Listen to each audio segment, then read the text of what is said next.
Assalamualaikum and good evening. Also, you are all fine. Today we are going to discuss about the patient with the shock. Basically आज हमने जो चीज़ें discuss करनी है उसमें हमने ये देखना है कि शॉक क्या चीज़ होती है, इसको मैनेज कैसे किया जाता है, इसकी पैथोफिजियोलॉजी क्या है और different types of shock. So we have objectives like to develop an understanding of the definition and pathophysiology of the shock, identify pathophysiological responses to shock, to develop a systemic approach to the detection and management of shock, identify treatment goals of the client with the shock, describe general management strategies for shock, to develop an understanding and overview of different types of shock, develop a deeper understanding of the sepsis and septic shock.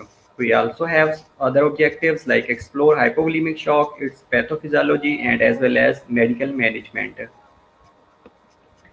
Instead of that, we will also explore about the cardiogenic shock, its pathophysiology and its medical management. Same with the neurogenic shock, its pathophysiology and medical management. And also we will explore the anaphylactic shock, its pathophysiology and medical management. And at the end, we will make a differentiate between septic shock as well as anaphylactic shock and its pathophysiology and medical management. So moving towards the shock, definition of shock, a physiological state characterized by sufficient systemic reduction in tissue perfusion, resulting in decreased tissue oxygen delivery and insufficient removal of cellular waste, metabolic waste products, resulting in tissue injury. In the definition हमने ये देखा है कि एक ऐसी physiological state होती है जिसके अंदर systemic reduction in tissue perfusion होना शुरू हो जाती है. वी कैन आल्सो से कि एक कंडीशन ऑफ हाइपोपरफ्यूजन. हाइपोपरफ्यूजन का मतलब ये है कि उस एरिया के अंदर जो ब्लड सप्लाई है वो डिक्रीज होना शुरू हो जाती है. तो जो उस एरिया के मेटाबॉलिक वेस्ट प्रोडक्ट्स होते हैं वो एक कांस्टेंट अमाउंट के साथ प्रोड्यूस हो रहे होते हैं, that will be increased in amount. तो उन अमाउंट्स को रिमूव करने के लिए we need a sufficient oxygen delivery, we need a sufficient oxygen supply. When the oxygen supply will be reduced, meaning to say there is a insufficient removal of cellular waste products resulting in tissue injury. And we can also define as a syndrome characterized by decreased tissue perfusion, a syndrome characterized by hypoperfusion and impaired cellular metabolism. Or we can also say imbalance between O2 and nutrient supply and the demand. These are the simple definitions of the shock. We have an understanding regarding the shock. Shock results from an inadequate perfusion of the body cells with oxygenated blood. We can elaborate in other terms like जब perfusion कम होना शुरू हो जाएगी, inadequate perfusion होएगी या hypoperfusion की condition होना शुरू हो जाएगी. तो जो बॉडी के सेल्स हैं उनको कांस्टेंट अमाउंट में ऑक्सीजन की डिलीवरी चाहिए होती है. तो जब हाइपोपरफ्यूजन की कंडीशन होएगी या blood flow to that area कम होना शुरू हो जाएगा, तो वी कैन से कि वहाँ पे जो परफ्यूजन है दैट विल बी इनएडिक्वेट. तो उसके रिजल्ट्स में वी कैन आल्सो से कि systemic imbalance between auto supply and demand और सप्लाई के दरमियान जब इम्बैलेंस होना शुरू हो जाएगा या डिमांड और सप्लाई मिसमैच होना शुरू हो जाएगी, तो जो सेल्स हैं वो मूव करेंगे टूवर्ड्स डिसफंक्शनल. तो डिसफंक्शन की स्टेज की तरफ जाएंगे और वहाँ पे जो नॉर्मल मेटाबॉलिज्म हो रही थी that was aerobic metabolism, that will be converted into anaerobic metabolism. तो उसके रिजल्ट में लैक्टिक एसिड अकमुलेशन होना शुरू हो जाएगी, एसिडोसिस की कंडीशन होना शुरू हो जाएगी और that will lead to cellular injury. इसके अलावा सेकंड ये होगा कि ऑर्गन डिसफंक्शन होना शुरू हो जाएंगे, डैमेज होना शुरू हो जाएंगे और एट द एंड अगर शॉक को मैनेज नहीं किया जा सकेगा तो that will lead to MODS multi organ failure डिस सिंड्रोम होना शुरू हो जाएगा.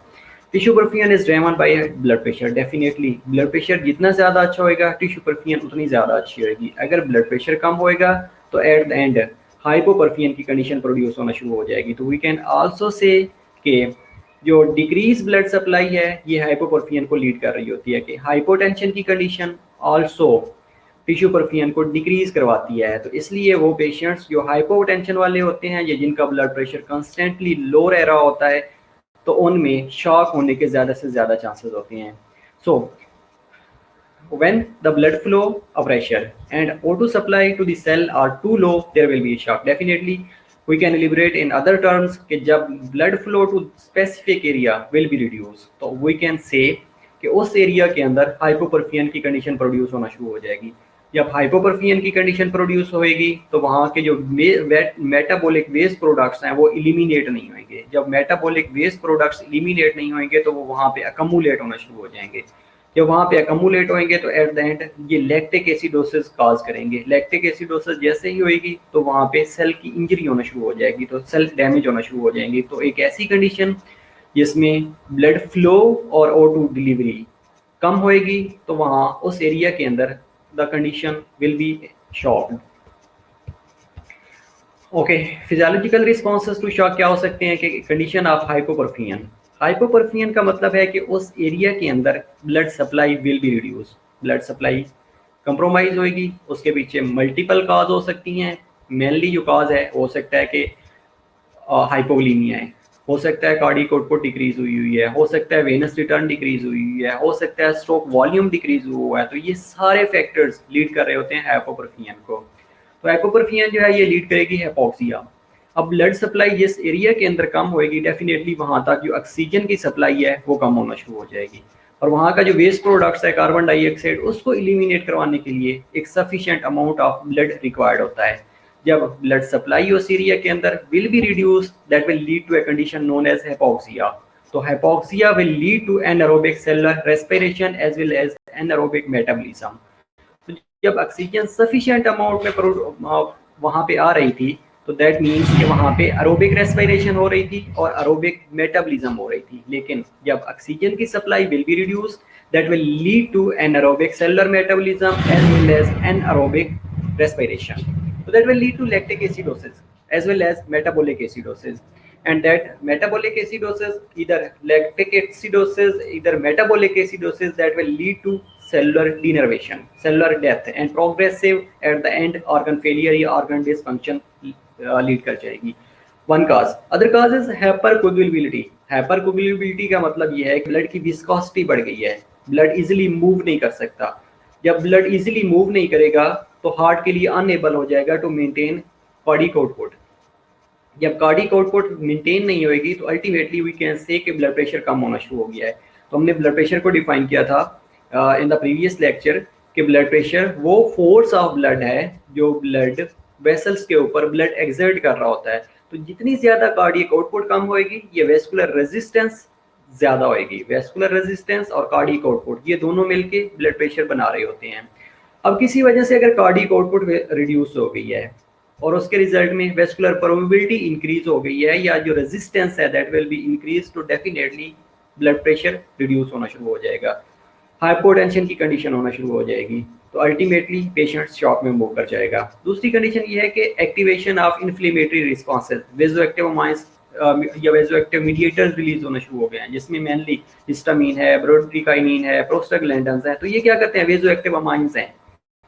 इन्होंने क्या करना होता है, उन वेसल्स का डायमीटर कम कर देते हैं। अब जैसे ही वेसल का डायमीटर कम होना शुरू हो जाएगा तो उस एरिया के अंदर blood supply will B minimised, blood supply will be reduced. जब ब्लड सप्लाई कम होएगी तो वहाँ पे डेफिनेटली वी कैन से कि ऑक्सीजन की डिलीवरी कम होना शुरू हो जाएगी, हाइपोक्सिया की कंडीशन होना शुरू हो जाएगी। तो वो ब्लड सेल्स जो कि एरोबिक मेटाबॉलिज्म कर रहे थे या एरोबिक रेस्पिरेशन कर रहे थे, तो उनकी एरोबिक मेटाबॉलिज्म और aerobic respiration will be converted into anaerobic metabolism and anaerobic respiration. तो ये क्या करेंगी, लैक्टिक एसिड अकमुलेट होएगा, पायरुविक एसिड बनेगा। उसके बाद उसको ब्रेक डाउन करने के लिए हमें सफिशिएंट अमाउंट में ऑक्सीजन चाहिए होती है, सफिशिएंट अमाउंट में ग्लूकोज रिक्वायर्ड होती है। तो जब उसको ऑक्सीजन सफिशिएंट अमाउंट में और ग्लूकोज नहीं मिलेगी तो क्या करेगा कि मेटाबॉलिक एसिडोसिस को लीड कर जाएगा।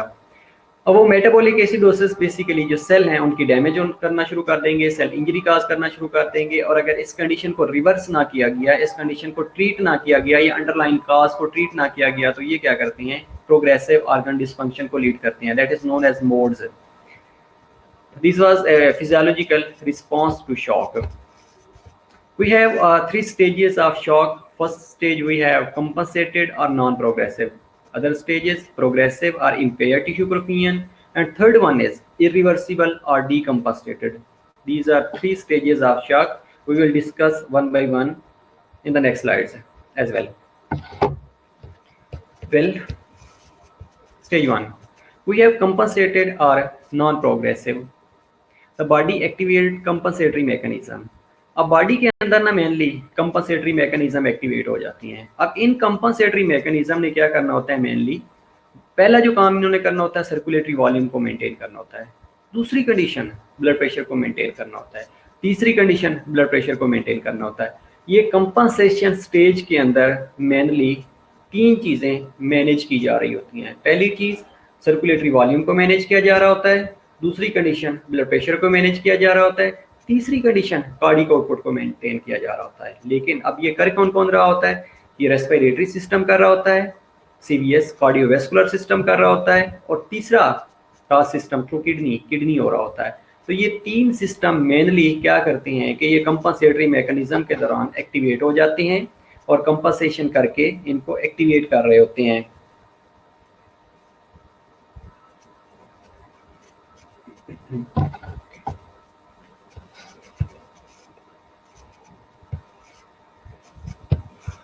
ओके, तो इसके अलावा वेजो कंस्ट्रिक्शन होती है। वेजो कंस्ट्रिक्शन के रिजल्ट, वेजो कंस्ट्रिक्शन क्या करवाती है कि ये बेसिकली वेनस रिटर्न को बढ़ा रही होती है। इसके अलावा हार्ट रेट इंक्रीज हो रहा होता है, इंक्रीज कंट्रैक्टिलिटी ऑफ हार्ट बढ़ रही होती है, कंट्रीब्यूटिंग एडिक्वेट कार्डियक आउटपुट के कार्डियक आउटपुट को मेंटेन किया जा रहा होता है। The results from the stimulation of sympathetic nervous system and subsequent release of catecholamines, जिनमें एपिनेफ्रीन है और नॉरएपिनेफ्रीन है। अब ये नॉरएपिनेफ्रीन और एपिनेफ्रीन बेसिकली क्या कर रहे होते हैं, ये एक तो हार्ट के ऊपर एक्ट कर रहे होते हैं, दूसरा ये ब्लड वेसल का डायमीटर कम करवा रहे होते हैं, वेजो कंस्ट्रिक्शन काज करवा रहे होते हैं। तो ये दोनों मिलके हार्ट रेट को भी बढ़ा रहे होते हैं, एज वेल एज जो वेनस रिटर्न होती है उसको भी बढ़ा रहे होते हैं।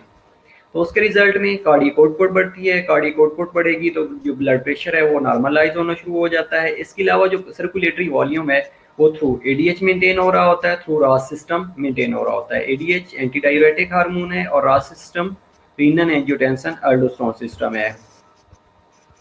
अब कंपनसेटरी स्टेज में बेसिकली होता क्या है कि जो पेशेंट्स कंपनसेटरी स्टेज के अंदर आएगा तो वो ऑफन डिस्क्राइब कर रहा होता है फाइट और फ्लाइट रिस्पॉन्स को, जिसमें हमने ये कहा है कि कैटेकोलामाइंस रिलीज हो रहे होते हैं, या बॉडी का जो सिंपैथेटिक नर्वस सिस्टम है, सिंपैथेटिक ऑटोनोमिक नर्वस सिस्टम की जो सिंपैथेटिक डिवीजन है वो एक्टिवेट हो चुकी होती है। जब वो एक्टिवेट होती है तो उसके रिजल्ट में क्या होता है कि बॉडी फाइट और फ्लाइट मोड की तरफ चली जाती है, फाइट और फ्लाइट रिस्पॉन्स की तरफ चली जाती है। Okay, instead of that the body shunts blood from the organ such as skin, skin की तरफ से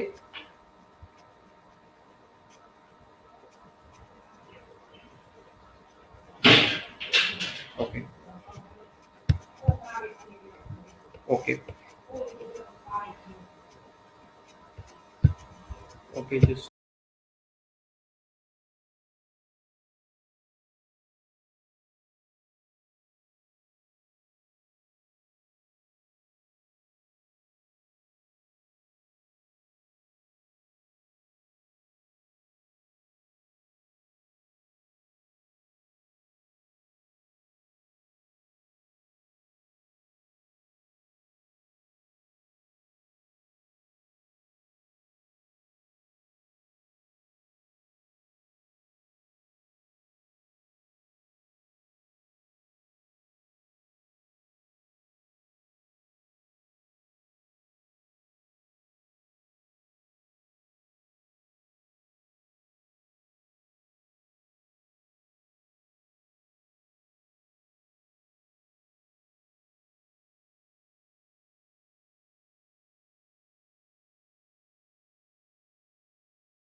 sorry, we were discussing about the compensatory stages कि पेशेंट जब compensatory stage के अंदर आएगा तो they will often described as a fight or flight mode या fight or flight response में होएगा। उसमें होता क्या है कि जो compensatory mechanisms हैं जिसमें autonomic nervous system की जो sympathetic division है वो एक्टिवेट होना शुरू हो जाती है। अब ये sympathetic nervous system की एक्टिवेशन के रिजल्ट में जो sympathetic division है वो क्या कर रही होती है, बेसिकली वो हार्ट रेट को बढ़ा रही होती है, बॉडी के अंदर ब्लड वेसल्स के अंदर ब्लड वेसल का डायमीटर कम कर रही होती है, वी कैन से कि वेजो कंस्ट्रिक्शन करवा रही होती है। अब जैसे ही वेजो कंस्ट्रिक्शन होएगी तो अल्टीमेटली उसके रिजल्ट में वेनस रिटर्न बढ़ना शुरू हो जाती है, तो साथ में हार्ट रेट बढ़ रहा होता है, स्ट्रोक वॉल्यूम बढ़ेगा, हार्ट रेट बढ़ेगा, तो ultimately at the and cardiac output बढ़ना शुरू हो जाती है। इसके अलावा जो बॉडी का नॉर्मल मैकेनिज्म है वो ये करती है कि body shunts blood from the organ such as skin, kidney and GIT tract to the brain. अब जो बॉडी क्या करती है कि बॉडी जो अननेसेसरी ऑर्गन्स होते हैं लाइक किडनी है, लाइक स्किन है, या जो किडनी है, किडनी के अंदर ऑटो रेगुलेटरी मैकेनिज्म्स होते हैं, थ्रू ऑटो रेगुलेशन मेंटेन किया जा रहा होता है ब्लड सप्लाई। इसके अलावा जो जीआईटी है, जीआईटी की तरफ से जो ब्लड सप्लाई होती है इसको डाइवर्ट कर देती है, डाइवर्ट करने के बाद ब्रेन की तरफ भेजती है, हार्ट की तरफ भेजती है, लंग्स की तरफ भेजती है, इसलिए ताकि इन वाइटल्स ऑर्गन को ज़्यादा से ज़्यादा ब्लड सप्लाई रिक्वायर्ड होती है। तो जब इनको ज़्यादा ब्लड सप्लाई रिक्वायर्ड होएगी, इसलिए कि अगर ब्रेन की तरफ हाइपोक्सिया होएगा तो अल्टीमेटली पेशेंट के अंदर डिजीनेस आना शुरू हो जाएगी, पेशेंट्स के अंदर अदर कॉम्प्लिकेशंस आ सकती हैं। हार्ट की तरफ ब्लड सप्लाई कम होएगी तो ultimately heart cardiac output maintain नहीं कर सकेगा, कार्डियक आउटपुट मेंटेन नहीं होएगी तो जो कोरोनरी सर्कुलेशन है उसको 5% कार्डियक आउटपुट रिक्वायर्ड होती है, तो वो 5% कार्डियक आउटपुट मेंटेन नहीं होएगी, तो पेशेंट हो सकता है कि वो पेशेंट्स एमआई की तरफ चला जाए। इस तरह लंग्स हैं, लंग्स में से जो ऑक्सीनेशन का लेवल होता है, जो ऑक्सीजन आ रही होती है वो ब्लड के थ्रू उसकी ट्रांसपोर्टेशन हो रही होती है। अगर ब्लड सप्लाई कम होएगी, ब्लड सप्लाई कम होने के रिजल्ट में क्या होगा कि उस ब्लड सप्लाई जो लंग्स की तरफ जा रही है अगर वो कम होएगी तो अल्टीमेटली उसके रिजल्ट में वहाँ पे ऑक्सीनेशन प्रॉपर नहीं होगी, तो बॉडी के अंदर कार्बन डाइऑक्साइड का लेवल बढ़ता रहेगा। अगर कार्बन डाइऑक्साइड का लेवल बढ़ेगा तो carbon dioxide is a volatile acid, तो ये क्या करेगी, ये भी ब्लड वेसल की इंजरी करना शुरू कर देगी।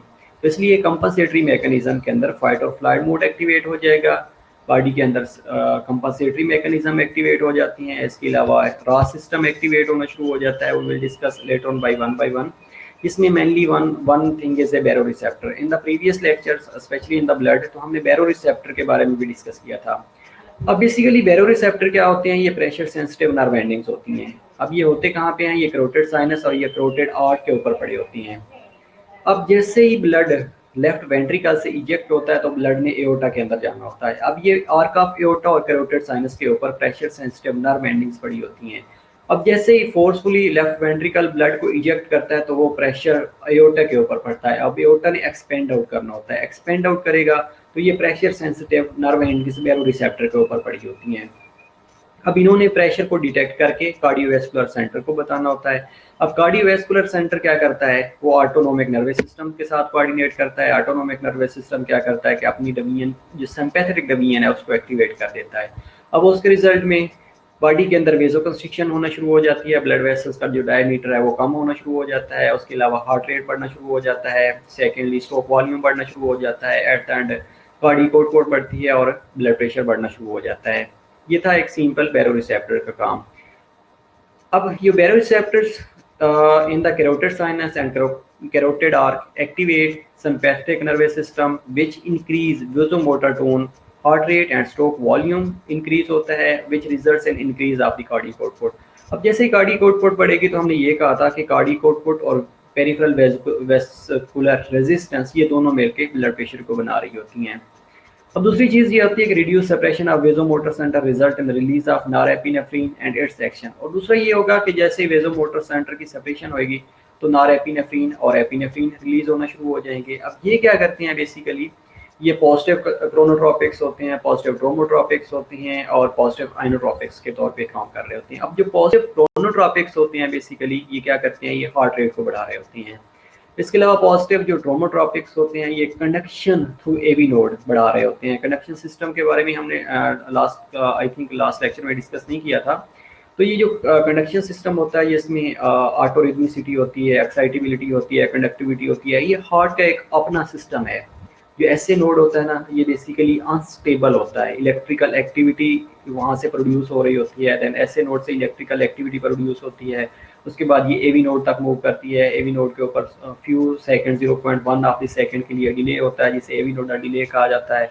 उसके बाद ये बंडल ऑफ हिस तक जाती है, राइट और लेफ्ट बंडल ब्रांचेस तक जाती है और at the and Purkinje fibres तक पहुंच जाती है और ये हार्ट की कंट्रैक्शन और रिलैक्सेशन करवा रही होती है। ये इलेक्ट्रिकली जो हार्ट के अंदर कंट्रैक्शन और रिलैक्सेशन हो रही होती है वो थ्रू कंडक्शन सिस्टम हो रही होती है। तो ये क्या करते हैं, ये पॉजिटिव ड्रोमोट्रॉपिक के तौर पे एक्ट कर रहे होती हैं। अब तीसरी जो चीज़ है उसमें है positive inotropic agents. Positive inotropic agents क्या करते हैं कि इन्होंने कंट्रैक्टिलिटी ऑफ हार्ट को बढ़ाना होता है। कंट्रैक्टिलिटी ऑफ हार्ट जितनी ज़्यादा बढ़ेगी तो उसके रिजल्ट में एट द एंड हमारे पास कार्डियक आउटपुट बढ़ेगी, वेनस रिटर्न बढ़ेगी, स्ट्रोक वॉल्यूम बढ़ेगा और at the end blood pressure बढ़ना शुरू हो जाएगा। तो हम हाइपोवोलेमिया की अगर बात करें या हाइपोपरफियन की बात करें तो उसमें हमने ये कहा था कि वो ऐसी कंडीशन जिसमें ब्लड प्रेशर कम होएगा, ब्लड प्रेशर कम होएगा तो अल्टीमेटली वो क्या करेगा कि हाइपोपरफियन काज करेगा। तो इसलिए ब्लड प्रेशर को मेंटेन करना इंपॉर्टेंट होता है। तो इस स्लाइड्स पे हमने जो चीज़ें डिस्कस की हैं वो one was baroreceptor reflex, we can say कि थ्रू बैरो रिसेप्टर ये कंट्रोल हो रहा होता है। दूसरा हमने ये कहा है कि अगर वेजोमोटर सेंटर रिडक्शन होना शुरू हो जाएगी या वो सप्रेस होएगा तो उसके रिजल्ट में नॉरएपिनेफ्रिन रिलीज होएगा। अब नॉरएपिनेफ्रिन पॉजिटिव क्रोनोट्रोपिक के तौर पे भी काम कर रहा होता है, पॉजिटिव ड्रोमोट्रोपिक के तौर पे भी काम कर रहा होता है और पॉजिटिव आइनोट्रोपिक के तौर पे भी काम कर रहा होता है। Okay, instead of that, we will discuss about the RAS system. RAS system क्या था कि ये रीनल एंजियोटेंसिन एल्डोस्टेरोन सिस्टम है। अब ये जो रीनल एंजियोटेंसिन एल्डोस्टेरोन सिस्टम है ये कब एक्टिवेट होएगा कि जब blood supply towards kidney reduce होना शुरू हो जाएगी। अब जो किडनी है ना उसको 20 से 22% कार्डियक आउटपुट चाहिए होती है। वी कैन आल्सो से कि kidney required 22% of cardiac output to maintain its flow, its renal blood flow. उसके रिजल्ट में जैसे रीनल ब्लड फ्लो कम होएगा तो रास सिस्टम एक्टिवेट हो जाएगा। रास सिस्टम बेसिकली एक एंजियोटेंसिनोजन प्रोटीन होती है that is synthesized from the liver. Liver से ये हर टाइम फ्री फॉर्म में ब्लड के अंदर फ्लॉट कर रही होती है, ये मूव कर रही होती है। उसके बाद जैसे ये कार्डियक आउटपुट कम होती है, ब्लड सप्लाई टुवर्ड्स किडनी कम होती है, या हाइपोवोलेमिया की कंडीशन होती है, या सोडियम का लेवल कम होने की कंडीशन होती है, या पोटाशियम का लेवल ज़्यादा होता है, तो ये जो सोडियम का लेवल है that is detected in the macula densa. Macula densa kidney के अंदर एरिया होता है जो कि साल्ट कंटेंट ऑफ ब्लड को मेजर कर रहा होता है। अब जैसे ब्लड सप्लाई कम होएगी या सोडियम का लेवल या हाइपोनेट्रीमिक कंडीशन होएगी तो मिकोला डेंसा असेस करके जेसी सेल को एक्टिवेट करता है। जेसी सेल विल रिलीज द रीनन और एंजियोटेंसिनोजन जो प्रोटीन है ये आपस में मैच होती हैं, आपस में मीट करती हैं, तो ये एंजियोटेंसिन 1 बना देती हैं। अब एंजियोटेंसिन 1 जो है ये वेजो कंस्ट्रिक्शन करता है, सम बुक सेज।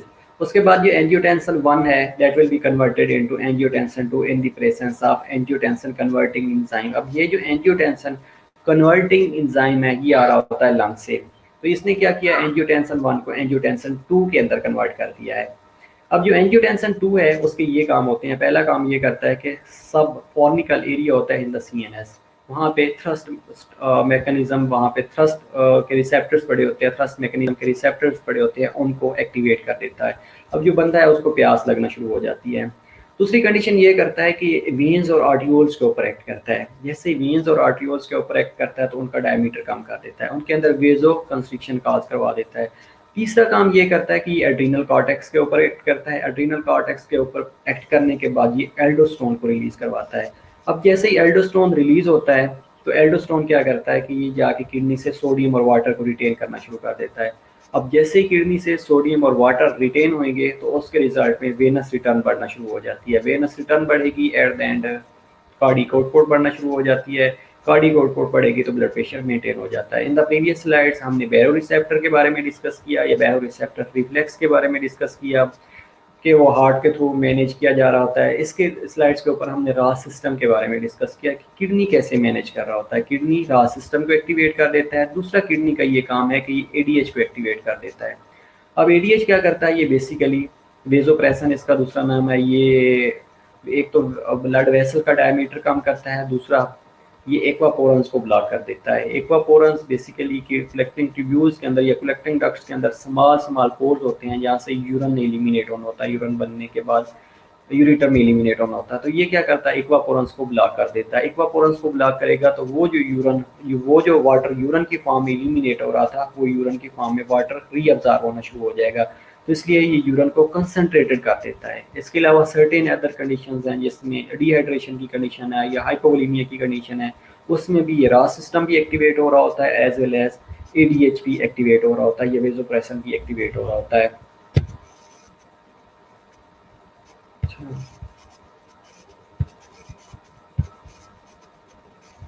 अच्छा, नेक्स्ट स्लाइड।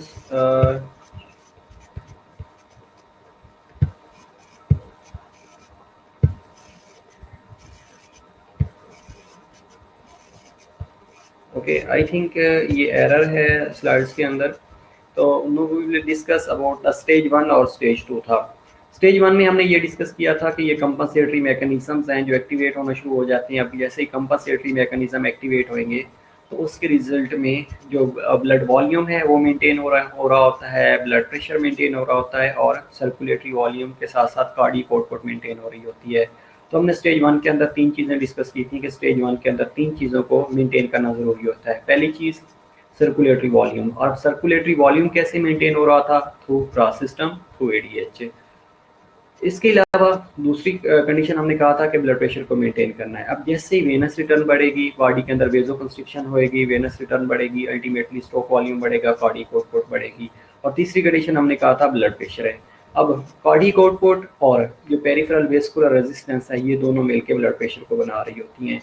अब कार्डियक आउटपुट डेफिनेटली बढ़ेगी, कार्डियक आउटपुट बढ़ेगी तो अल्टीमेटली कार्डियक आउटपुट बढ़ने के पीछे क्या था कि वेजो कंस्ट्रिक्शन थी। वेजो कंस्ट्रिक्शन, ये पेरिफेरल रेजिस्टेंस, ये दोनों रोल प्ले कर रही होती है टू मेंटेन ब्लड प्रेशर। तो ये दोनों नॉर्मलाइज ब्लड प्रेशर होना शुरू हो जाता है।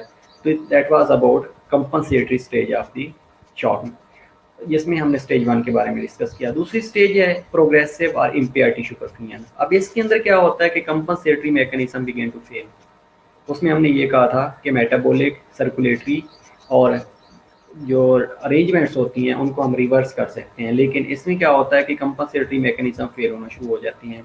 जो नॉर्मली कंपनसेशन हो रही होती है वो नहीं होती। मेटाबॉलिक और सर्कुलेटरी रीअरेंजमेंट होना शुरू हो जाती हैं, और इन्फ्लेमेटरी और इम्यून रिस्पॉन्स में भी कंप्रोमाइज्ड और results in lactic acidosis worse होना शुरू हो जाएगी, सेल की नेक्रोसिस होना शुरू हो जाएगी, और शॉक लंग होना शुरू हो जाएगा। ये 3 कंडीशन ऐसी हैं जो कि स्टेज 2 के अंदर हो रही होती हैं।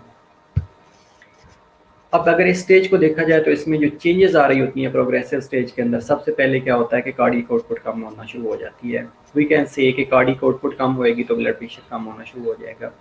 अब जब कार्डियक आउटपुट कम होएगी तो अल्टीमेटली ब्लड प्रेशर कम होएगा, ब्लड प्रेशर कम होएगा तो हाइपोपरफियन की कंडीशन होना शुरू हो जाएगी। तो टिश्यू तक जो ऑक्सीजन नॉर्मली पहुंच रही थी वो ऑक्सीजन कम पहुंचना शुरू हो जाएगी।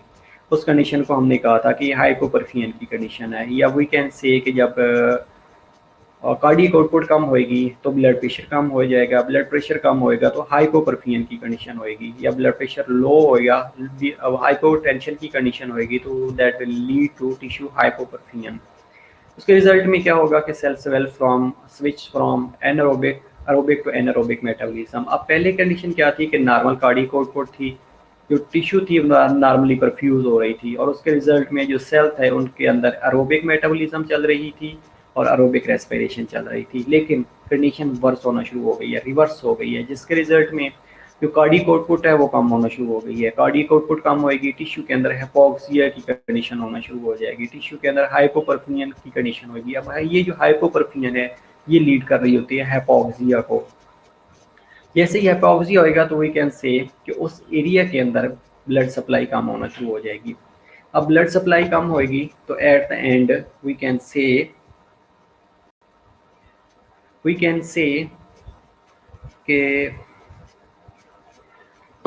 cell switch from aerobic to anaerobic metabolism, then it will move into lactic acid production. We can say कि pyruvic acid accumulation होएगी, उसके बाद ये लैक्टिक एसिड में कन्वर्ट हो जाएगा, उसके बाद जो सेल है ये फंक्शन सीज होना शुरू हो जाएगा और सेल स्वेल होना शुरू हो जाएगा। अब जैसे ही सेल्स की स्वेलिंग होना शुरू हो जाएगी तो उसके रिजल्ट में जो सेल मेम्ब्रेन की परमिबिलिटी है वो बढ़ना शुरू हो जाएगी। तो सेल मेम्ब्रेन जो है ये इंटीग्रिटी अपनी लॉस कर बैठेगी। जैसे ही सेल मेम्ब्रेन की इंटीग्रिटी लॉस करेगी तो उसके रिजल्ट में जो नॉर्मली इलेक्ट्रोलाइट्स थे वो आपस में एक दूसरे के साथ स्वीप होना शुरू हो जाते हैं। जैसे ही सेल मेम्ब्रेन की इंटीग्रिटी खत्म होएगी तो जो सेल मेम्ब्रेन अपना नॉर्मल फंक्शन परफॉर्म कर रही थी वो डेफिनेटली नॉर्मल फंक्शन अपना परफॉर्म नहीं कर सकेगी। तो जो सोडियम और पोटाशियम पंप थे वो इम्पेयर्ड होना शुरू हो जाएंगे। बेसिकली ये सोडियम और पोटाशियम एटीपीएस पंप होती हैं, और वो जो एटीपी होती है ये माइटोकॉन्ड्रिया पावर हाउस जो है वो जनरेट कर रहा होता है।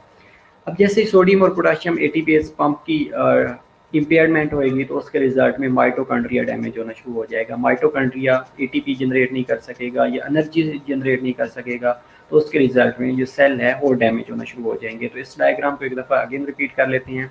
तो हमने ये डिस्कस किया है कि सबसे पहले कार्डिक आउटपुट कम होएगी। कार्डिक आउटपुट कम होने के पीछे कोई भी पैथोलॉजिकल कंडीशन हो सकती है, कोई फिजियोलॉजिकल कंडीशन हो सकती है, कोई मल्टीपल फैक्टर्स हो सकते हैं, कंट्रीब्यूटिंग फैक्टर्स हो सकते हैं।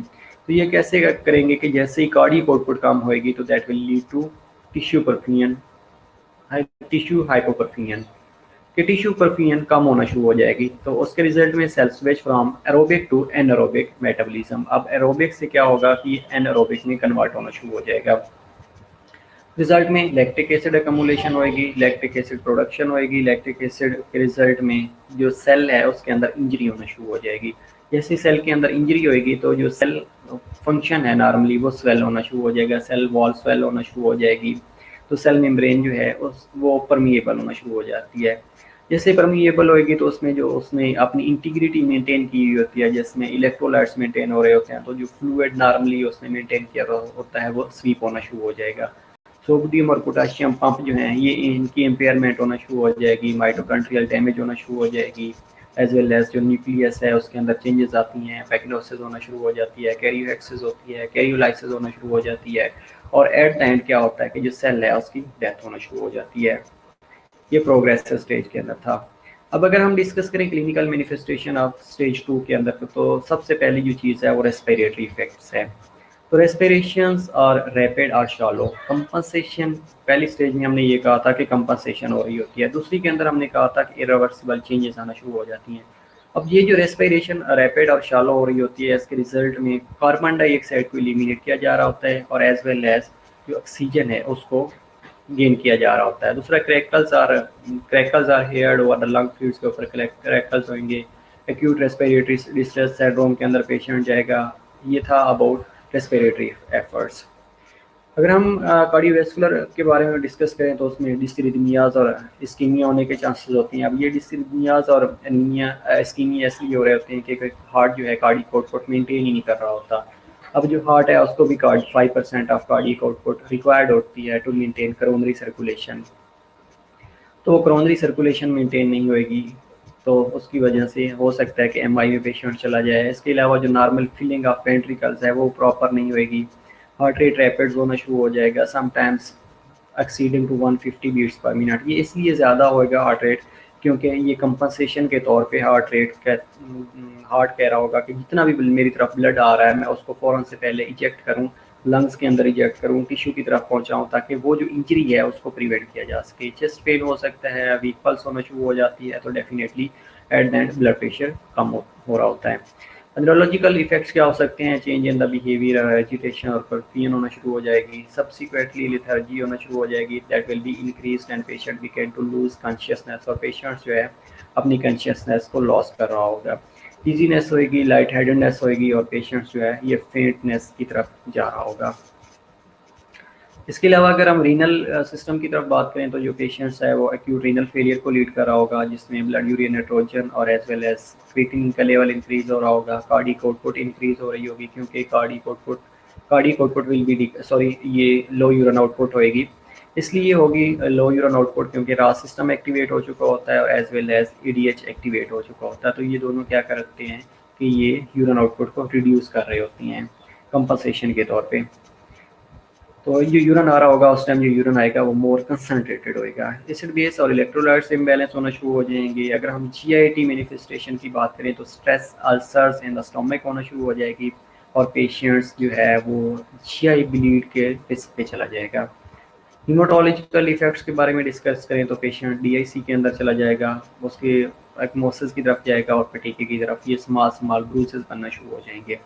Generally we will discuss about clinical manifestation of stage 2। तो जनरली अगर हम देखेंगे तो पेशेंट एंजाइटी के अंदर होएगा, एजिटेशन की तरफ होएगा, रेस्टलेसनेस की तरफ होएगा, ब्लूइश लिप होना शुरू हो जाएंगे, फिंगर नेल ब्लूइश होना शुरू हो जाएंगे, पेशेंट डिजीनेस की तरफ जाएगा, लाइट हार्टेडनेस और फेडनेस की तरफ जाएगा, उसकी पेल, कूल और कामी स्किन होना शुरू हो जाएगी, प्रोफ्यूज स्वेटिंग को लीड करेगा और मॉइस्ट स्किन होएगी।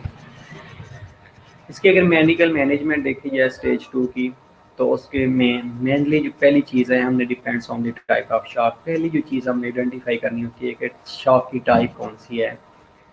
दूसरा, हमने रेस्पिरेटरी सिस्टम को मेंटेन करना होता है, सपोर्ट करना होता है। इधर पेशेंट्स अगर रेस्पिरेटरी सिस्टम को मेंटेन क्यों करना होता है, इसलिए कि अगर ऑक्सीजनेशन प्रॉपर नहीं होगी तो हम पेशेंट्स को वेंटिलेटर के ऊपर भी डाल सकते हैं, ताकि पेशेंट का रेस्पिरेटरी सिस्टम किसी न किसी तरीके से कंप्रोमाइज़ ना हो, उसको मेंटेन किया जा सके, ताकि oxygen delivery to tissue, oxygen delivery to brain और वाइटल ऑर्गन्स तक मैक्सिमाइज़ किया जा सके।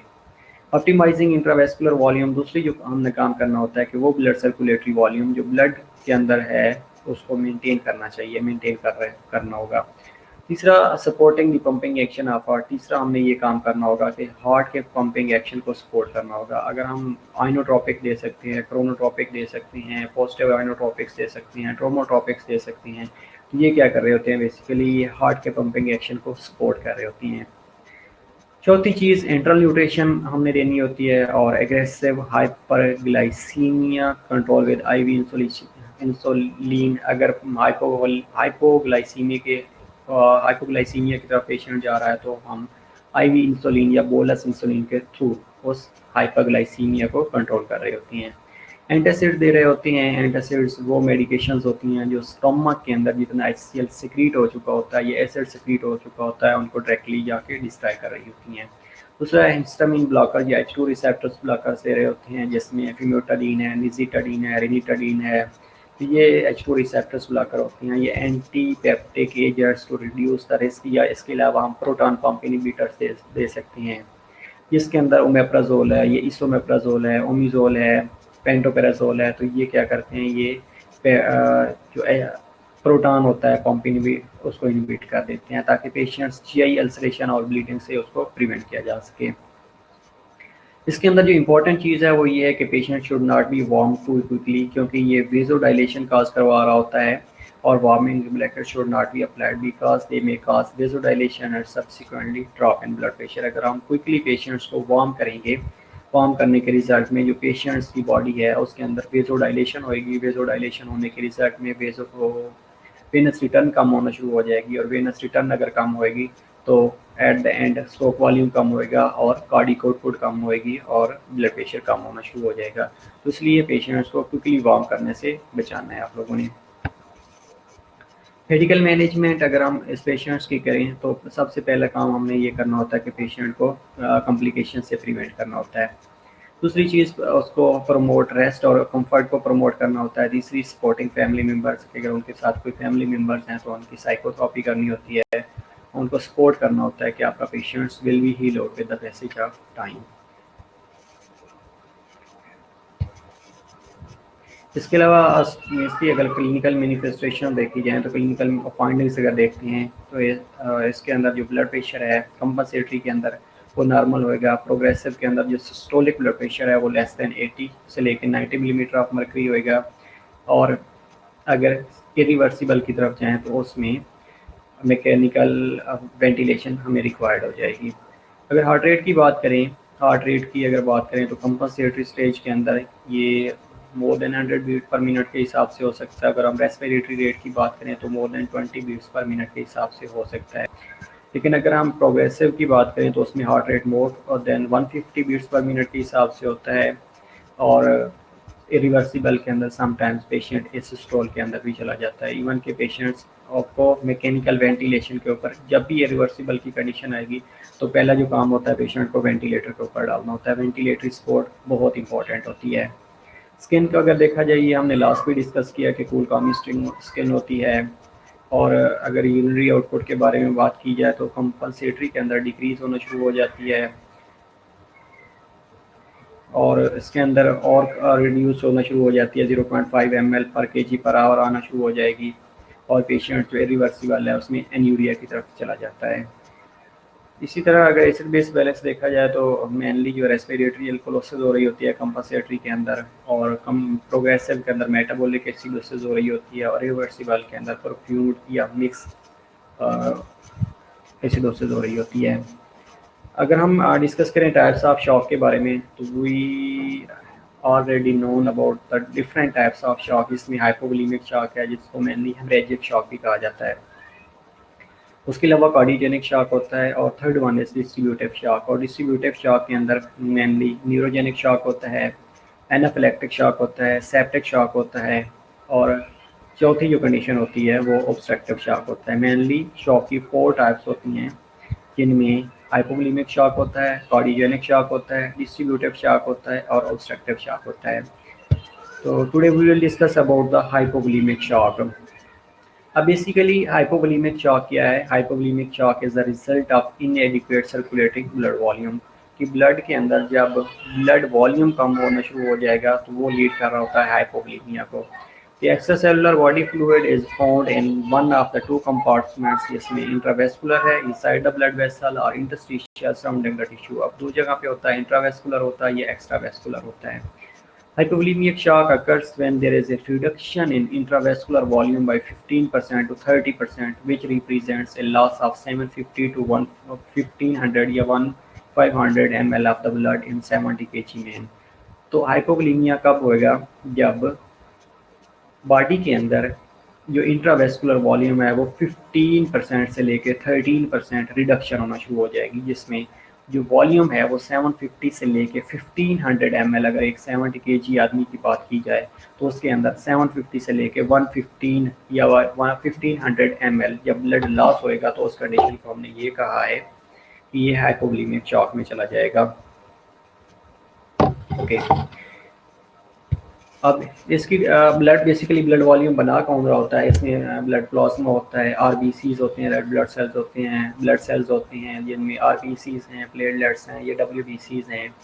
इसके अलावा जो ब्लड को अल्टर करता है, ब्लड वॉल्यूम को अल्टर चीज़ें कर रही होती हैं, उसमें हेमरेज है, ब्लड प्लाज्मा लॉस है, या redistribution of extra cellular volume like third space के अंदर ब्लड चला जाता है। अगर हम इसकी पैथोफिजियोलॉजी की बात करें हाइपोवोलेमिक शॉक के बारे में, तो सबसे पहले डिक्रीज ब्लड वॉल्यूम जैसे ही कम होएगा तो उसके रिजल्ट में वेनस रिटर्न कम होना शुरू हो जाएगी।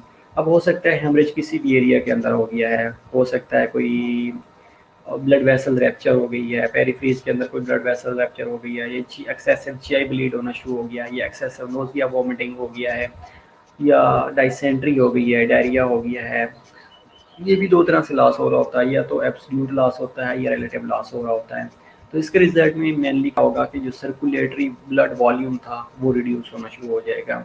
अब जैसे सर्कुलेटरी ब्लड वॉल्यूम रिड्यूस होएगा तो ये blood in the form of Venus return heart की तरफ आ रहा होता है, हार्ट की तरफ। तो जब वी कैन से कि वो ब्लड वॉल्यूम जो नॉर्मली हार्ट की तरफ आ रहा होता है उसको हम वेनस रिटर्न कहते हैं। तो अल्टीमेटली जब ब्लड वॉल्यूम कम होएगा तो वेनस रिटर्न कम होना शुरू हो जाएगी। अब वेनस रिटर्न कम होएगी तो जो हार्ट के चैम्बर्स हैं वो नॉर्मली उनके अंदर जो प्रॉपर फिलिंग होनी थी, ये प्री लोड या आफ्टर लोड था, वो कम होना शुरू हो जाएगा। तो वी कैन से कि स्ट्रोक वॉल्यूम कम होना शुरू हो जाएगा। बेसिकली स्ट्रोक वॉल्यूम क्या है कि amount of blood ejected from the ventricles of the heart पर बीट। एक बीट के साथ जितना ब्लड वेंट्रिकल से इजेक्ट हो रहा होता है उसको हम कहते हैं कि ये स्ट्रोक वॉल्यूम है। तो जब वेनस रिटर्न कम होएगी तो उसके रिजल्ट में जो वेंट्रिकल्स हैं वो प्रॉपरली फिल नहीं होंगे। जब प्रॉपरली फिल नहीं होंगे तो वो नॉर्मली ब्लड को इजेक्ट नहीं कर सकते। जब इजेक्ट नहीं करेंगे तो वी कैन से कि वो स्ट्रोक वॉल्यूम कम होना शुरू हो गया है। अब स्ट्रोक वॉल्यूम कम होएगा तो ultimately at the end cardiac output कम होएगी। कार्डिक आउटपुट क्या थी? बेसिकली कि वो अमाउंट ऑफ ब्लड जो लेफ्ट वेंट्रिकल से पर मिनट इजेक्ट हो रहा होता है उसको हमने कहा था कि ये कार्डिक आउटपुट है। और कार्डिक आउटपुट कैलकुलेट करने के लिए हमारे पास एक फार्मूला भी था कि stroke volume multiply by heart rate, जो कि 5 लीटर पर मिनट के हिसाब से कार्डिक आउटपुट कैलकुलेट की जा रही होती है। कि नॉर्मली 70 kg आदमी के अंदर 5 लीटर एक मिनट में लेफ्ट वेंट्रिकल ब्लड को इजेक्ट कर रहा होता है। तो जब स्ट्रोक वॉल्यूम कम होएगा तो अल्टीमेटली हार्ट रेट बढ़ना शुरू हो जाता है कंपनसेशन के तौर पे। तो ये हार्ट रेट जब बड़ा होगा, स्ट्रोक वॉल्यूम कम होएगा तो अल्टीमेटली कार्डिक आउटपुट कम होना शुरू हो जाएगी। अब जब कार्डिक आउटपुट कम होएगी तो उसके रिजल्ट में वी कैन से कि ब्लड प्रेशर कम हो गया है। ब्लड प्रेशर कम होएगा तो वो ब्लड जो ऑक्सीजन ले के टिश्यू तक जा रहा था, जब ब्लड प्रेशर कम होएगा तो उस एरिया तक ऑक्सीजन नॉर्मली नहीं पहुंच सकेगी। जब ऑक्सीजन नॉर्मली नहीं पहुंच सकेगी तो उस एरिया के अंदर हाइपोपरफियन की कंडीशन होना शुरू हो जाएगी, हेपोक्सी होना शुरू हो जाएगा। हेपोक्सी होएगा तो अल्टीमेटली एट एंड वहाँ पे जो सेल इंजरी है वो होना शुरू हो जाएगी। तो यहाँ तक क्या था कि basically physiology as well as pathophysiological changes आना शुरू हो जाएंगी उस पेशेंट्स के अंदर जो कि हाइपोवोलेमिया में सफ़र कर रहा होगा। तो सबसे पहले ब्लड सर्कुलेटरी ब्लड वॉल्यूम कम होएगा, सर्कुलेटरी ब्लड वॉल्यूम कम होएगा तो जो वेनस रिटर्न है वो कम होएगी। इसके अलावा स्ट्रोक वॉल्यूम कम होएगा, स्ट्रोक वॉल्यूम कम होएगा तो कार्डिक आउटपुट कम होएगी, कार्डिक आउटपुट कम होएगी तो at the end decrease tissue perfusion या हाइपोपरफियन की कंडीशन होना शुरू हो जाएगी। अब काजेज ऑफ हाइपोवोलेमिया क्या हो सकते हैं? Mainly there are certain risk factors जो कि हाइपोवोलेमिया को लीड कर रहे होती हैं। अब उन रिस्क फैक्टर्स के अंदर क्या क्या चीज़ें आ सकती हैं? इनमें एक्सटर्नल आ सकता है और इंटरनल लॉसेज आ सकती हैं। अब एक्सटर्नल लॉसेज में क्या आ सकता है? जिसमें फ्लूइड लॉस हो रहा होता है, लाइक कोई ट्रॉमा हो गया है, सर्जरी हो गई है, इसके अलावा वोमिटिंग हो रही है, डायरिया हो रहा है, डायूरेसिस, कोई पेशेंट्स था जिसने एक्सेसिव डायूरेटिक्स ले लिए हैं, पोलीयूरिया में चला गया है, और डायबिटीज़ इंस्पाइडस है जिसमें पोलीयूरिया की कंडीशन होती है। तो ये वो कंडीशन है जिसमें फ्लूइड लॉस हो रहा होता है। अब ये एक ऐसी कंडीशन है जिसमें जो फ्लूइड है वो शिफ्ट हो रहा होता है, लाइक हेमरेज हो गया है, बर्न्स हो गए हैं, ऑसाइटीज़ हो गई है, पेरिटोनाइटिस हो गया है, डिहाइड्रेशन की कंडीशन हो गई है। तो ये दोनों मिलके क्या कर रही होती हैं? बेसिकली ये हाइपोवोलेमिया की कंडीशन काज कर रही होती हैं, ये सर्कुलेटरी वॉल्यूम को रिड्यूस कर रही होती हैं। ओके, हाइपोवोलेमिया शॉक बेसिकली जो हाइपोवोलेमिया है दो तरह से होता है। One is absolute hypovolemia and other one is relative hypovolemia. अब एब्सोल्यूट हाइपोवोलेमिया में क्या हो रहा है कि loss of intravascular fluid volume out of the body, वो फ्लूइड वॉल्यूम अगर आउट ऑफ द बॉडी जा रहा है तो उसको हमने कहा है कि ये एब्सोल्यूट हाइपोवोलेमिया है। और रिलेटिव हाइपोवोलेमिया के अंदर क्या होता है कि जो फ्लूइड है वो थर्ड स्पेस के अंदर पड़ा होता है, बॉडी के अंदर ही होता है लेकिन थर्ड स्पेस के अंदर पड़ा होता है, उसको रिलेटिव हाइपोवोलेमिया कहा जाता है। तो एब्सोल्यूट हाइपोवोलेमिया के अंदर बेसिकली क्या हो रहा है कि loss of intravascular fluid volume out of the body, जिसमें हेमरेज हो सकता है। अब जो हेमरेज है ये इंटरनल और एक्सटर्नल दोनों हो सकते हैं। अगर इंटरनल हेमरेज है जिसमें लाइक पेप्टिक अल्सरेशन हो सकती है, जीआई ब्लीड हो सकती है, या ब्रेन के अंदर हीमाटोमा फॉर्मेशन हो सकती है। इसके अलावा एक्सटर्नल हेमरेज हो सकता है, लाइक कोई एक्सीडेंट हो गया, कोई ट्रॉमा हो गया है। Second one is GI bleed. GI bleed के अंदर हो सकता है कोई एक्सेसिव अमाउंट में वोमिटिंग हो रही है, हीमोपेटेसिस हो रही है, डायरिया है, डाइसेंट्री है, उसमें भी जो ब्लड है वो लॉस हो रहा है। फिस्टूला हो सकता है, ट्रेन हो रहा है, डायबिटीज इंस्पाइडस है, हाइपरग्लाइसीमिया है, ऑस्मोटिक डायूरेसिस हो रही है, या एक्सेसिव यूज ऑफ डायूरेटिक्स है जो कि डायूरेसिस काज कर रहा है। तो ये लीड कर रहा होता है एब्सोल्यूट हाइपोवोलेमिया को। अब जो दूसरी कंडीशन है उसके अंदर आता है रिलेटिव हाइपोवोलेमिया। अब relative hypovolemia when results when the fluid volume moves out of the vascular space into the extra vascular space. अब ब्लड वेसल के अंदर था लेकिन क्या होगा कि एक्स्ट्रा वेस्कुलर स्पेस के अंदर चला गया है, इंटरस्टिशियल स्पेस के अंदर चला गया, जिसको हम थर्ड स्पेसिंग भी कहा जाता है, जिसमें मेनली प्लूरल एफियन आ सकता है, असाइटीज आ सकता है, एडीमा, एंकल एडीमा आ सकता है, एलिफेंटेसिस आ सकता है। तो ये क्या होते हैं इसके अंदर कि जो इंट्रावेस्कुलर ये जो वेस्कुलर वॉल्यूम था, जो फ्लूइड ब्लड वेसल्स के अंदर था, उसने एक्स्ट्रा वेस्कुलर स्पेस के अंदर मूव कर गया है, तो उसको कहा जाता है रिलेटिव हाइपोवोलेमिया। अब ये दोनों रिलेटिव हाइपोवोलेमिया है या एब्सोल्यूट हाइपोवोलेमिया है, तो मेनली ये काम क्या कर रहे होते हैं? अब ये काम बेसिकली क्या करते हैं कि इन्होंने, चाहे वो रिलेटिव हाइपोवोलेमिया है चाहे वो एब्सोल्यूट हाइपोवोलेमिया है, तो ये दोनों सर्कुलेटरी वॉल्यूम कम कर रहे होती हैं। अब रिलेटिव हाइपोवोलेमिया है, फ्लूइड थर्ड स्पेस के अंदर चला गया है, अल्टीमेटली क्या होगा? वेनस रिटर्न कम होना शुरू हो जाएगी कि सर्कुलेटरी वॉल्यूम कम हो गया। दूसरी है एब्सोल्यूट हाइपोवोलेमिया। एब्सोल्यूट हाइपोवोलेमिया में हेमरेज हो सकता है, पर्न हो सकता है, डायूरेसिस हो सकती है, डायबिटीज इंस्पाइडस हो सकती है। तो ये सारी कंडीशन क्या करती हैं कि वो ब्लड वॉल्यूम जो ब्लड वेसल के अंदर सर्कुलेट कर रहा था उसको कम कर दिया इसने। तो एट द एंड क्या होगा कि सर्कुलेटरी वॉल्यूम कम होएगा। सर्कुलेटरी जैसे वॉल्यूम कम होएगा तो वो ब्लड जो वापस right atrium of the heart का हिस्सा बन रहा था वो नहीं बनेगा या वो कम आना शुरू हो जाएगा। तो वी कैन से कि जब सर्कुलेटरी वॉल्यूम कम होएगा तो उसके रिजल्ट में वेनस रिटर्न कम होना शुरू हो जाएगी। जब वेनस रिटर्न कम होएगी तो अल्टीमेटली जो वेंट्रिकल्स हैं, जो जो हार्ट के चैम्बर्स हैं, वो प्रॉपरली फिल नहीं होंगे तो अल्टीमेटली वो ब्लड को नॉर्मली इजेक्ट नहीं करेंगे, या उनकी नॉर्मल अगर फिलिंग नहीं होएगी तो जितना ब्लड उन्होंने नॉर्मली इजेक्ट करना था वो इजेक्ट नहीं कर सकेंगे। तो जब वेनस रिटर्न कम होएगी तो स्ट्रोक वॉल्यूम कम होना शुरू हो जाएगा। स्ट्रोक वॉल्यूम वो वॉल्यूम ऑफ द ब्लड है जो वेंट्रिकल्स पर कंट्रैक्शन या पर बीट इजेक्ट कर रहे होते हैं। जब वेनस रिटर्न कम होएगी तो अल्टीमेटली स्ट्रोक वॉल्यूम कम होना शुरू हो जाएगा। जब स्ट्रोक वॉल्यूम कम होएगा तो वो क्या करेंगे कि कार्डियक आउटपुट को कम कर रहे होते हैं। अब बेसिकली कार्डियक आउटपुट क्या है कि कार्डियक आउटपुट वो अमाउंट ऑफ ब्लड है जो लेफ्ट वेंट्रिकल से पर मिनट इजेक्ट हो रहा होता है। अब स्ट्रोक वॉल्यूम जितना ज़्यादा होएगा उतनी कार्डियक आउटपुट ज़्यादा होएगी, जितनी स्ट्रोक वॉल्यूम कम होएगा उतनी कार्डियक आउटपुट कम होएगी, तो उसके रिजल्ट में ब्लड प्रेशर कम होना शुरू हो जाएगा। तो कार्डियक आउटपुट अगर कम होएगी तो वी कैन से कि हाइपोटेंशन होना शुरू हो गई है, ब्लड प्रेशर कम होना शुरू हो गया है। ब्लड प्रेशर कम होएगा तो उसके रिजल्ट में जो कैपिलरी ऑक्सीजन सप्लाई है वो कम होना शुरू हो गई है। अब जो ऑक्सीजन की सप्लाई थी या जो ऑक्सीजन की डिलीवरी होती है वो बेसिकली ब्लड कर रहा होता है। अब हार्ट क्या करता है, पंप कर रहा होता है। हार्ट ने पंप किया, ऑक्सीजन डिलीवर जो कर रहा होता है वो ब्लड होता है। जैसे ही ब्लड प्रेशर कम होएगा तो oxygen delivery to that area कम होना शुरू हो जाएगी। तो जब उस एरिया की डिलीवरी कम होएगी तो वी कैन से कि टिश्यू परफ्यूजन कम होना शुरू हो गई है। जब टिश्यू परफ्यूजन कम होएगी तो वी कैन से कि इम्पेयर्ड सेलुलर मेटाबॉलिज्म होना शुरू हो गई है। इम्पेयर्ड सेलुलर मेटाबॉलिज्म होएगी तो ये था सेकंड स्टेज के अंदर। अगर हम थर्ड स्टेज के बारे में बात करेंगे तो ये जो इम्पेयर्ड सेलुलर मेटाबॉलिज्म होएगी तो उसके रिजल्ट में जो सेल है उसके अंदर चेंजेस ये आएंगी कि वहाँ पे पायरुविक एसिड अकमुलेट होएगा, लैक्टिक एसिड अकमुलेट होएगा, मेटाबॉलिक एसिडोसिस होएगी।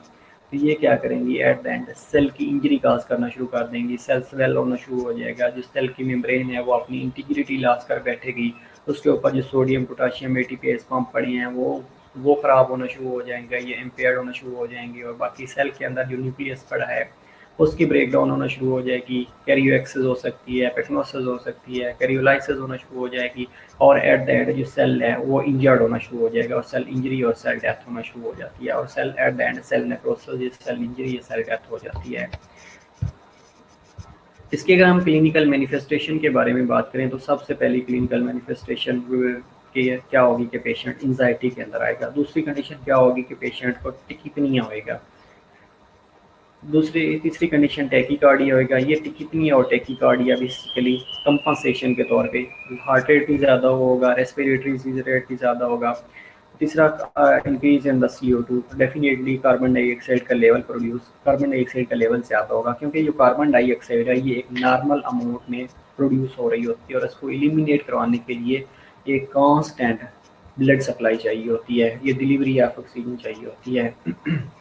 इसके अलावा स्ट्रोक वॉल्यूम कम होना शुरू हो जाएगा, डेफिनेटली कम होगा।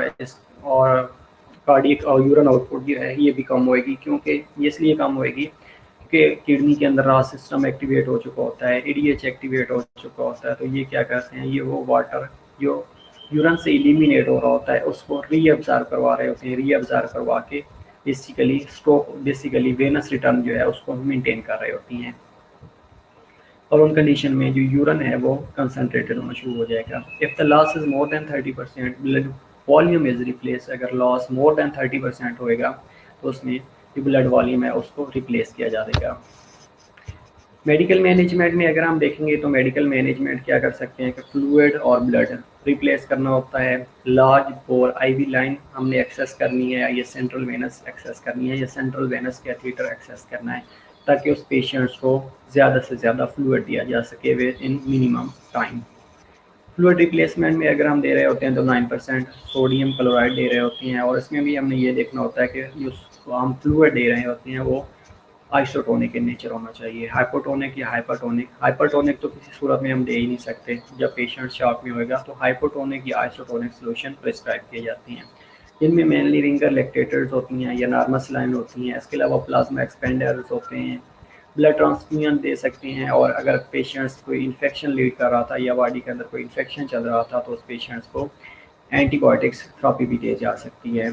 इसके अलावा फार्माकोलॉजिकल थेरेपी के बारे में अगर हम डिस्कस करें तो वेजो एक्टिव मेडिकेशन दी जाती हैं। एंटीमेटिक्स, अगर वो नोजिया वोमिटिंग है तो उसमें एंटीमेटिक्स दे सकते हैं। और तीसरी एंटी डायरियल मेडिकेशन दे रहे होती हैं कि जो डायरिया और डायसेंट्री को कंट्रोल कर रही होती हैं। That was about the shock. तो हम डिस्कस कर लेते हैं कि आज हमने क्या क्या डिस्कस किया है। इंशाल्लाह in next lecture we will discuss about the cardiogenic shock. Okay, तो आज हमने डिस्कस किया है कि बेसिकली शॉक क्या चीज़ होती है। शॉक एक ऐसी कंडीशन होती है जिसमें बॉडी के अंदर हाइपोपरफियन की कंडीशन होना शुरू हो जाती है। अब हाइपोपरफियन कैसी होती है कि जब ब्लड प्रेशर कम होना शुरू हो जाता है, कार्डियक आउटपुट कम होना शुरू हो जाती है, स्ट्रोक वॉल्यूम कम होता है, वेनस रिटर्न कम होती है, तो ये क्या करते हैं कि ब्लड सप्लाई या ब्लड की जो डिलीवरी होती है टू टिश्यू वो कम होना शुरू हो जाती है। तो हाइपोपरफ्यूजन होगी बट तो उस टिश्यू के अंदर हाइपोक्सिया होना शुरू हो जाएगा और एट द एंड क्या होगा कि सेल की इंजरी होना शुरू हो जाएगी।